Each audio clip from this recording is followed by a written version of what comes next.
नमस्कार, 24 moon times news में आपका स्वागत है। उत्तर प्रदेश के बलरामपुर से एक जिहादी पकड़ा गया। उसका नाम है जलालुद्दीन। यह जलालुद्दीन लव जिहाद का कॉन्ट्रैक्टर था। इसने 40 संस्थाएं बना रखी थी, 40 बैंक खाते ही खोल रखे थे। लगभग 100 करोड़ विदेशों से आया इसके अकाउंट में, इसके एनजीओ में, इसकी संस्थाओं में 100 करोड़ एफसीआरए के जरिए आया, सीधे बैंक में आया। लगभग 100 करोड़ हवाला के जरिए भी आया। इसका मुख्य कारण क्या था? ब्राह्मण, क्षत्रिय, सिख बेटियों को फंसाना, इनको कन्वर्ट करना। इसके लिए पैसे बांटा करता था। ये रेट इसने रखा था 15 से 16 लाख रुपए।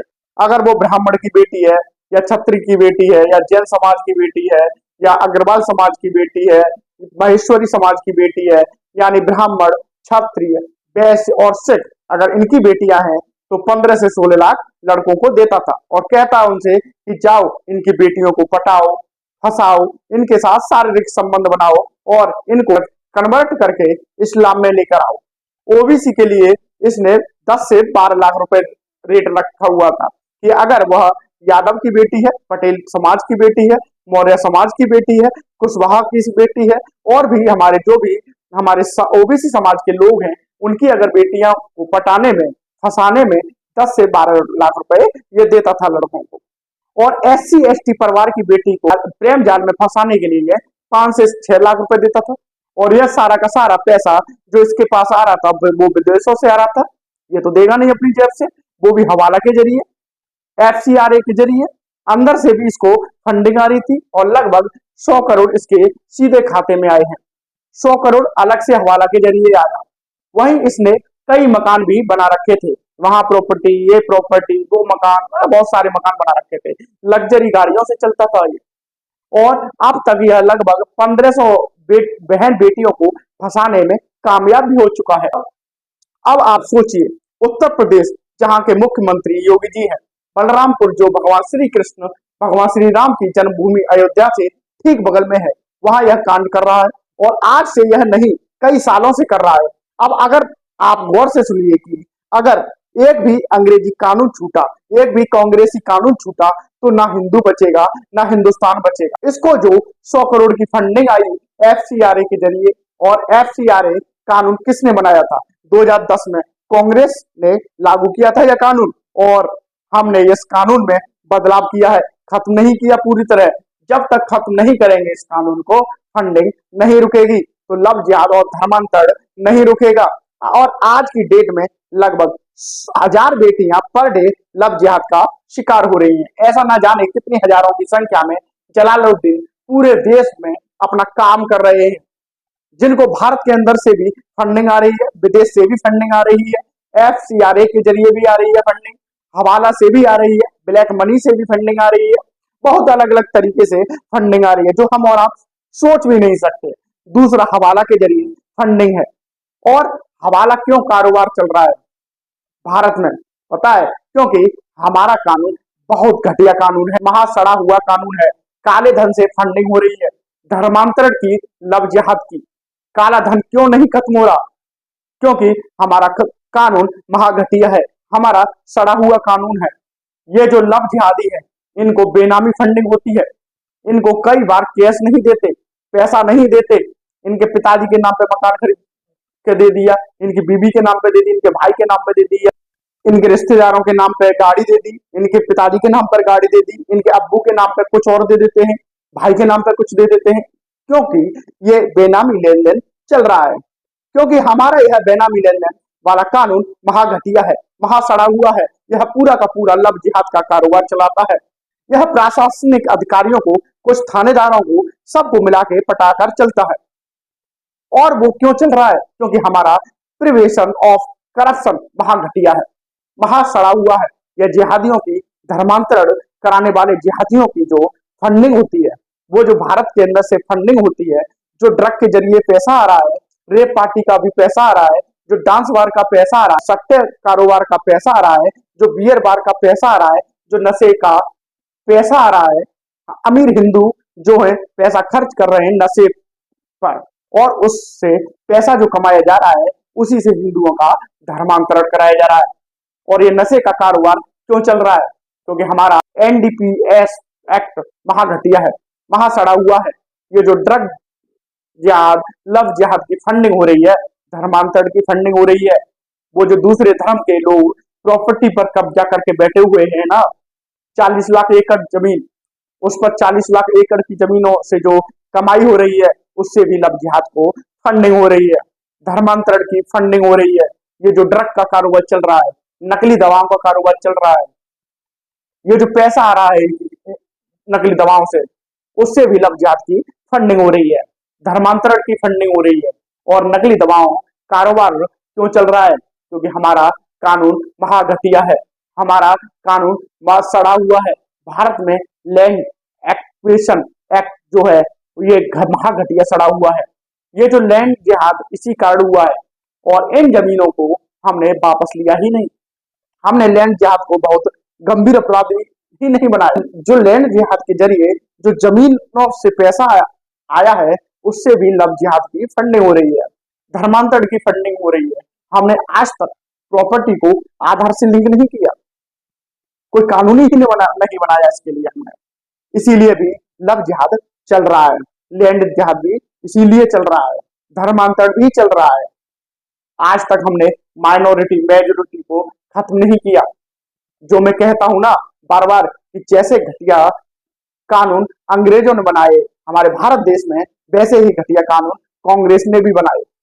ये 1992 में माइनॉरिटी कमीशन कांग्रेस ने बनाया था, जीता, इसीलिए इनको क्रिश्चियंस को मजबूत करना था, मुस्लिम को मजबूत करना था, हिंदुओं को आपस में बांटना था, जैन बौद्ध सिख के आधार पर आपस में बांटना था, लड़वाना था, और कांग्रेस इसमें सफल भी हो गई। हमने इस एनसी एक्ट को आज तक खत्म ही नहीं किया। या तो माइनॉरिटी मेजोरिटी खत्म कर दें, और नहीं तो कम से कम माइनॉरिटी को डिफाइन कर दें कि भैया पूरे देश में जिसकी संख्या 1 लाख है वो माइनॉरिटी कहलाएगा, या पूरे देश में जिसकी संख्या 6 से 7 लाख है, टोटल संख्या 7 लाख है, वो माइनॉरिटी कहलाएगा। तो ना हमने कांग्रेस के इस कानून को खत्म किया, ना हमने माइनॉरिटी को डिफाइन किया, ना माइनॉरिटी को आइडेंटिफाई करने की गाइडलाइन बनाई। तो माइनॉरिटी के नाम पे इनको जो फंडिंग आ रही है, उससे भी ये लव जिहाद चल रहा है, धर्मांतरण चल रहा है। जब 2009 में कांग्रेस ने यह कानून बनाया था, राइट टू एजुकेशन एक्ट, तो यह सब पर लागू होता था। जहां भी 14 साल तक के बच्चे पढ़ते थे, सब पर लागू होता था। 2012 में इस कानून को कांग्रेस ने बदला, मदरसों को इसके दायरे से बाहर निकाल दिया, और आज तक उस कानून को हमने दोबारा ठीक से करेक्ट ही नहीं किया। जब तक मदरसे राइट टू एजुकेशन के दायरे से बाहर रहेंगे, तब तक यह लव जिहाद चलता रहेगा, धर्मांतरण चलता रहेगा, क्योंकि मेन ट्रेनिंग वहीं से दी जा रही है, मस्जिदों से दी जा रही है, मदरसों से दी जा रही है, मदरसों में ही ट्रेनिंग दी जा रही है। समाधान ये है कि भारत में समान शिक्षा लागू हो, 10वीं तक से 18 तक सबकी समान शिक्षा हो, ये समान समाधान है। लव जिहाद रोकना है, धर्मांतरण रोकना है, तो हमें एक पुलिस चार्टर लागू करना पड़ेगा, एक हमें पुलिस रिफॉर्म करना पड़ेगा, एक यूनिफॉर्म पुलिस कोड लागू करना पड़ेगा। क्योंकि यूपी में जलालुद्दीन ये जो काम कर रहा है, ये केवल यूपी में नहीं कर रहा, बिहार में भी कोई जलालुद्दीन बैठा होगा, वह भी काम कर रहा होगा, बंगाल में भी कोई जलालुद्दीन बैठा होगा, वहां से भी काम कर रहा होगा, केरल में भी ऐसा ही जलालुद्दीन बैठा होगा, वहां पे भी काम कर रहा होगा, हरियाणा में, यूपी में, हर जगह कोई ना कोई जलालुद्दीन बैठा होगा, काम कर रहा होगा, वो अपने टारगेट पे लगा है। चाहे वो बीजेपी का शासन हो, चाहे डीएमके का शासन हो, चाहे सीपीआई का शासन हो, चाहे टीएमसी का हो, चाहे कांग्रेस का हो, जलालुद्दीन हर जिले में आपको 5-6 जलालुद्दीन बैठे हुए मिलेंगे, जिनका काम ही लव जिहाद कराना है, धर्मांतरण कराना है। तो यूपी की पुलिस ने तो काम कर दिया भाई, जलालुद्दीन को पकड़ लिया, पूछताछ भी करेगी, लेकिन बंगाल के जलालुद्दीन को कौन पकड़ेगा, केरल के जलालुद्दीन को कौन पकड़ेगा, कश्मीर के जलालुद्दीन को कौन पकड़ेगा? वो तभी हो सकता है जब भारत में यूनिफॉर्म को पुलिस कोड लागू हो, one nation one police code लागू हो, पुलिस एक्ट, एक पुलिस चार्टर हो, सभी जो जांचें हैं उसका टाइम फिक्स कर दिया जाए। नहीं तो 10 से 12 साल जांच चलती रहेगी, बाद में कोई गवाह आएगा ही नहीं, और सबूत के अभाव में फिर बरी हो जाएगा वो। वास्तव में अगर हमें लव जिहाद रोकना है, धर्मांतरण रोकना है, तो हमें एनएसए को यूज करना पड़ेगा। हमें संसद और विधानसभा में धर्मांतरण को राष्ट्र की सुरक्षा के लिए खतरा घोषित करना पड़ेगा। और सभी राज्य की सभी पुलिस को कहना पड़ेगा कि आप धर्मांतरण कराने वाले मिशनरियों, जिहादियों और उनके मददगारों पे एनएसए लगाइए। अगर हमें लव जिहाद और धर्मांतरण रोकना है तो हमें इसको राष्ट्र की एकता, अखंडता के लिए खतरा घोषित करना पड़ेगा। संसद और विधानसभा में प्रस्ताव पास करना पड़ेगा और सभी जिलों के पुलिस कप्तान को कहना पड़ेगा कि जो धर्मांतर करा रहे हैं, जो चाहे वो मिशनरी हो, चाहे वो जिहादी है, चाहे उनके मददगार हैं, उनके खिलाफ यूपीए लगाइए। धर्मांतर से ज्यादा कोई ऑर्गेनाइज क्राइम नहीं है।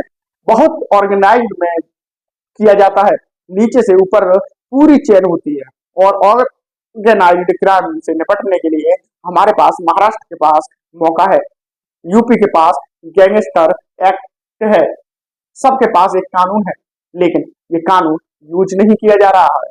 तो समाधान यही है कि संसद और विधानसभा में धर्मांतरण को एक ऑर्गेनाइज्ड क्राइम डिक्लेयर किया जाए। जो BAANAS बनी है, उस BAANAS में भी ऑर्गेनाइज्ड क्राइम के लिए एक प्रावधान है, लेकिन वो धर्मांतर कराने वाले मिशनरियों, जिहादियों और उनके मददगारों पर यूज नहीं हो रहा। यह धर्मांतर से बड़ा कोई देशद्रोह नहीं है और देशद्रोह के लिए प्रावधान है BAANAS है, नई वाली BAANAS में प्रावधान है। फिर भी धर्मांतरण कराने वाले मिशनरियों, जिहादियों के मददगारों पर देशद्रोह लग नहीं रहा है। धर्मांतरण अपने आप में वेजिंग वॉर है। मुगल भी धर्मांतरण कराने आए थे, अंग्रेज भी धर्मांतरण कराने आए। जब से लेकर अब तक धर्मांतरण हो रहा है, कहीं नहीं रुका। अब आप सोचिए, जलालुद्दीन क्या कर रहा है? ब्राह्मण, क्षत्रिय, बनिया, सिख की बेटी के लिए 15 से 16 लाख, यादव, पटेल, मौर्य, कुशवाहा जो पिछड़े वर्ग की बेटियां हैं उनको 10 से 12 लाख ये रेट रखी है। जो दलित बेटियां हैं उनका 5 से 6 लाख रुपए रेट है।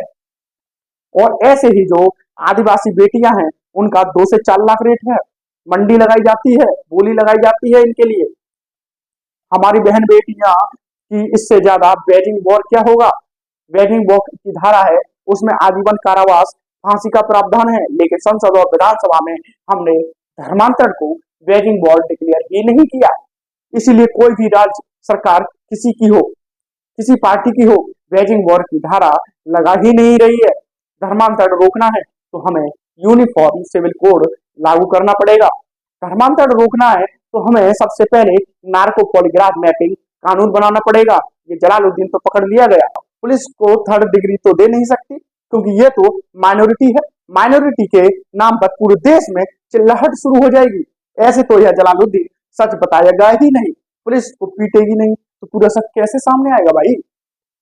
दोस्तों, अगर हमारे पास नार्को पॉलीग्राफ ब्रेन मैपिंग कानून हो तो जलालुद्दीन की 24 घंटे के अंदर उसका टेस्ट करके पता किया जा सकता है कि अब तक कितने लोगों को वह और उसके आदमी कन्वर्ट कर चुके हैं और कहां से इसको पैसा आ रहा है, कौन कौन नेता इसकी मदद कर रहा है, कितने अधिकारी इसकी मदद कर रहे हैं, कितने थानेदार इसकी मदद कर रहे हैं, कितने तहसीलदारों ने इसकी मदद की है, सब पता चल जाएगा, काला चिट्ठा निकल के सामने आ जाएगा। लेकिन हमारे पास कानून ही नहीं है, इसको सजा भी हो जाएगी, लेकिन इसके जो ऊपर आका बैठे हुए हैं या नीचे जो आका बैठे हुए हैं, जितने लोग इसके बैठे हुए हैं उनको कुछ नहीं होगा।